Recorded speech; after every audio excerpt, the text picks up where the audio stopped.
For months, people in parts of Pulaski County, they've been complaining about billboards that they called eyesores. Now 2 of those billboards have come down, leaving some wondering why. THV 11's Carter Thweet tells us what's going on in Ferndale. Yeah, this all started when a new state law went into place in August, getting rid of something called ETJs. These were areas a few miles outside city limits that a city still had control over. So when they went away, some developers took advantage, much to the dismay of the people living in those communities.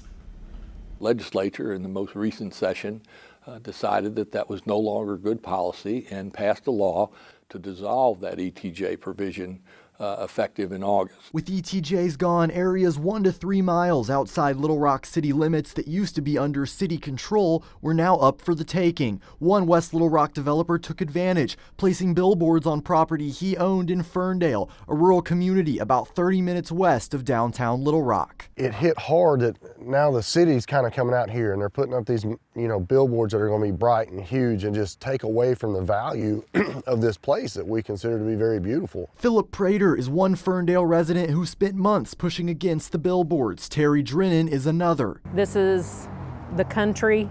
We don't have billboards out here. We don't want billboards out here. Shortly after the billboards went up, Pulaski County signed into law a 6-month pause where no new development could happen in the area, but construction could continue on billboards that had already been placed until this week when 2 of the 3 in Ferndale came down. We did a little hallelujah dance and, just couldn't believe that they were gone, but very, very happy. One of the 3 Ferndale billboards stayed, as did some by the Costco on Chenal, mere feet outside city limits. I asked Pulaski County Judge Barry Hyde for answers. We have been able to now put together an agreement that was executed the beginning of this week to remove 2 of the billboards. Judge Hyde didn't say much about the terms of the agreement except that the developer agreed to take the billboards down due to the backlash, and the one staying up is at the developer's own business. Whatever the reason, neighbors are thrilled with the outcome. Hope the community is happy now that we've been able to remove these